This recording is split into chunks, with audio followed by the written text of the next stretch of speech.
Bharatiya Janata party के प्रत्याशी श्रीमती सोनम देवी जी 25,000 vote से जो है हम लोग चुनाव जीतने जा रहे हैं मोकामा विधानसभा को। भरोसा नहीं, यकीन है मोकामा में कमल खिलेगा और खिल गया। भाजपा के साथ पूरा भूमिहार समाज के बाद यहाँ सबसे बड़ी आबादी धानुक समाज, धानुक कुर्मी समाज का है। उसका 80% वोट जो है वो भाजपा को जा रहा है, क्योंकि धानुक समाज, कुर्मी समाज कभी भी जो है वो लालटेन को वोट नहीं किया था और ना कभी जिंदगी में करेगा। आज जो नीतीश कुमार जो सुशासन और विकास का चेहरा नजर आ रहा है, वो भाजपा के सरजमीन पे विकास नहीं होता है। वहाँ अगर सड़क नहीं है, वहाँ स्कूल नहीं है, कॉलेज नहीं है, तो वहाँ के जो स्थानीय जनप्रतिनिधि हैं वो उसके लिए रिस्पॉन्सिबल हैं कि वहाँ क्यों नहीं है। तो आप ये बताइए, 32 साल से एक ही परिवार और 17 साल से एक ही व्यक्ति, आप बताइए मोकामा की जनता के लिए उन्होंने 17 सेकंड के लिए भी विधानसभा में आवाज़ उठाया हो तो बताइए हमें। हुआ है बीजेपी अगर यहाँ से जीतती है तो बंद उद्योग को खुलवाने का कार्य जो हमारी सोनम देवी जी वो करेंगी, बीजेपी करेंगे। चलो ये बताइए कि मतलब स्थानीय जो जनप्रतिनिधि क्या केंद्र से बड़ा है? जो मोकामा की देख रहे हैं, आप बता रहे हैं, उसके बदहाल का जिम्मेवार नीतीश कुमार और लालू प्रसाद एंड फैमिली। नमस्कार, मैं हूं विक्रांत और आप देख रहे हैं स्वराज भारत लाइव। जैसा कि आप देख रहे हैं, मोकामा विधानसभा में उपचुनाव को लेकर सरगर्मी बहुत ही तेज है। दोनों दलों के प्रत्याशी जो है लगातार जनसंपर्क कर रहे हैं और दोनों के प्रचार प्रसार में एक से एक दिग्गज नेता मोकामा पहुंच रहे हैं। अभी हमारे साथ मौजूद हैं भाजपा के राज्यसभा सांसद शंभू शरण पटेल और दूसरे हमारे साथ मौजूद है दूसरे नेता जो है मुंगेर विधानसभा के विधायक। सर, जनसंपर्क किए, क्या कुछ लग रहा है? हम भारतीय जनता पार्टी 27 साल के बाद यहाँ से इतिहास रचने जा रही है और 6 तारीख को जो है भारतीय जनता पार्टी के प्रत्याशी श्रीमती सोनम देवी जी 25,000 वोट से जो है हम लोग चुनाव जीतने जा रहे हैं मोकामा विधानसभा को। 25,000 वोट से? नीलम देवी तो कह रही कहीं है ही नहीं भाजपा। अब उनसे पूछिए कि उनके साथ कौन पार्टी है। भाजपा के साथ पूरा भूमिहार समाज के बाद यहाँ सबसे बड़ी आबादी धानुक समाज, धानुक कुर्मी समाज का है। उसका 80% वोट जो है वो भाजपा को जा रहा है। यादव समाज का 50% वोट जो है वो भाजपा को मिलने जा रहा है। भूमिहार समाज का 70% वोट भाजपा को मिल रहा है। अति पिछड़ा समाज का 80% वोट वो भाजपा को मिल रहा है। जो नौजवान साथी जो अभी छठ पर्व में, दीपावली में घर आए हैं वापस, उनको पता है कि वो ये लालटेन और कमल में चुनना होगा तो वो कमल को ही चुनेंगे, कभी लालटेन को नहीं चुनेंगे। तो फिर उनके साथ है कौन, पहले ही ना पूछिए उनसे जाके। कल आप देख लीजिएगा धानुक समाज की मीटिंग भी है, 5,000 की मीटिंग। तो हम लोग उनके पंडारक ब्लॉक में जो जहाँ पे उनका गढ़ माना था, वहाँ हम लोग 5,000 धानुक समाज की मीटिंग कर रहे हैं। धानुक और कुर्मी समाज की मीटिंग हम लोग करने जा रहे हैं पंडारक ब्लॉक में। लेकिन गठबंधन का तो दावा रहता है कि जितने भी धानुक और कुर्मी का वोट जाता है वो गठबंधन में ही जाता है। पहले जाता होगा, लेकिन इस बार आप जाके देख लीजिए क्या स्थिति है। इस बार जो है मोकामा में नरेंद्र मोदी जी ने इतिहास में पहली बार बिहार में किसी धानुक समाज के बेटे को राज्यसभा भेजने का कार्य किया है, जिससे जो है धानुक समाज बहुत उत्साहित है और धानुक समाज को लग रहा है कि नहीं, हमारा जो चिंतक है वो बीजेपी है, इसलिए हम लोग जो है वो बीजेपी को ही इस बार वोट करेंगे। क्योंकि धानुक समाज, कुर्मी समाज कभी भी जो है वो लालटेन को वोट नहीं किया था और ना कभी जिंदगी में करेगा। चाहे खुद नीतीश जी भी आ जाएंगे, फिर भी धानुक समाज का वोट जो है वो लालटेन को जाने को नहीं है। सारा का 80% वोट जो है वो बीजेपी को मिलने जा रहा है। अच्छा, ये बताइए मोकामा की जनता जो है भाजपा को वोट क्यों करे? क्योंकि बहुत सारे केंद्र का उद्योग जो है मोकामा में बंद हो गए।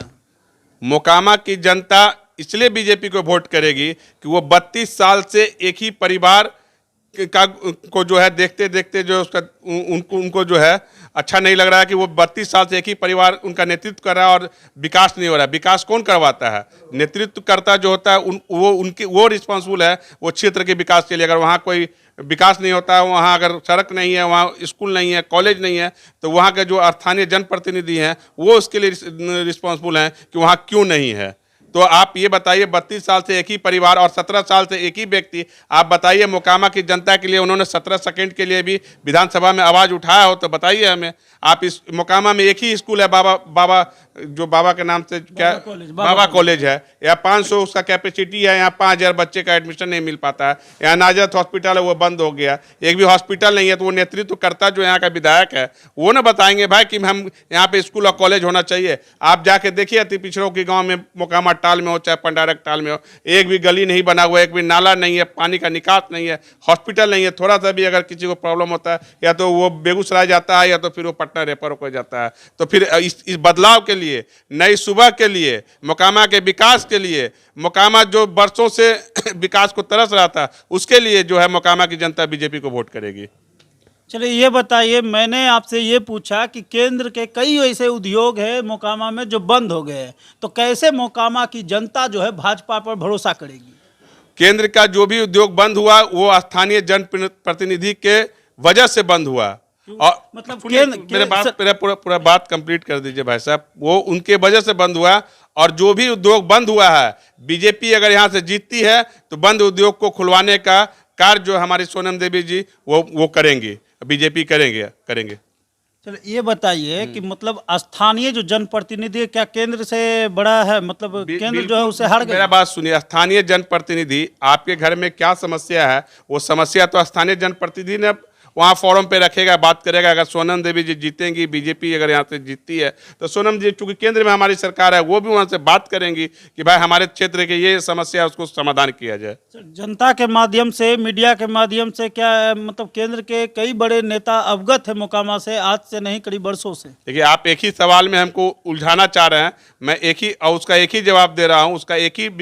उसका हर समस्या का एक ही समाधान है, वो कमल जिस दिन मोकामा में खिलेगा, विकास की धारा बहेगी, विकास की नदियां बहेगी। अब बता दे रहा हूं मैं आपको। कितना भरोसा है?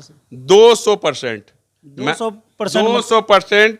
6 तारीख को भारतीय जनता पार्टी की प्रत्याशी सोनम देवी 25,000 से अधिक मतों से विजय होने जा रही है। भाजपा कहती है हमेशा ईमानदार और शरीफ लोगों को टिकट देती है, लेकिन यहाँ तो बात आ रही है कि 2 बाहुबलियों की लड़ाई है। कहाँ बाहुबलियों की लड़ाई है? सोनम देवी बाहुबली तो खुद बोली कि हम बजरंग बली हैं। बाहुबली कहाँ है? वो बाहुबली तो है नहीं, हमारे प्रत्याशी बाहुबली नहीं है। बाहुबलियों की पत्नी से नहीं, ये अब आप जबरदस्ती मुंह में उंगली डाल के कुछ करवाना चाह रहे हैं। आप जो प्रत्याशी हमारी हैं वो बाहुबली नहीं है। क्या लग रहा है सर, लगातार जनसंपर्क कर रहे हैं? देखिए, मोकामा की जनता बदलाव का मन बना ली। आज़ादी के बाद अगर यहाँ बिहार में किसी की सरकार रही है, या तो लालू परिवार के हाथों में रहा, लालू जी के हाथ में रहा, या नीतीश जी के। और जो मोकामा की देख रहे हैं, आप बता रहे हैं, उसके बदहाल का जिम्मेवार नीतीश कुमार और लालू प्रसाद एंड फैमिली है।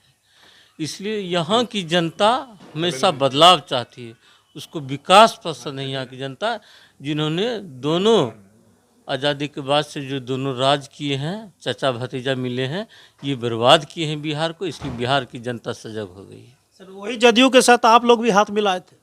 हाँ, हाथ मिलाए थे, उबारने के लिए मिलाए थे, और बीजेपी के साथ काम भी किए हम लोग। एक से एक बिहार के लिए काम किए हैं।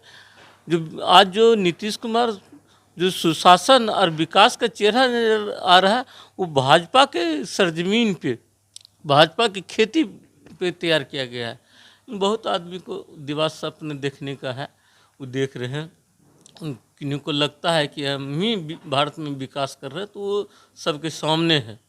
स्वास्थ्य व्यवस्था आपके हाथ में था, फिर भी मोकामा का स्वास्थ्य व्यवस्था की स्थिति लाचार है। देखिए, बहुत कम होता है, जनप्रतिनिधि पर निर्भर करता है। हम तार तर गए थे, एक रोड नहीं है, हॉस्पिटल नहीं है। पूछें कि आपके विकास के लिए सदन में कुछ आवाज़ उठाया है क्या? ये वो लोग क्या होता है सदन में आवाज़ उठाना, वो नहीं जानता। वो लिखा तक नहीं है एक विकास के लिए। वो उस गांव में अभी भी रोड नहीं है। अगर कोई बीमार पड़ता है तो खटिया पे लाद के ले जाता है। क्या यह विकास है? इसके लिए कौन जिम्मेवार है? कहते हैं कि लालू तेजस्वी जी कहते हैं कि यादव समाज मेरे साथ है। यादव समाज का ही गांव है, अति पिछड़ा का हैसियत बचता है। कहाँ विकास हुआ? वोट ले। कितना भरोसा है कि इस बार मोकामा में कमल खिलेगा? भरोसा नहीं, यकीन है मोकामा में कमल खिलेगा, और खिल गया।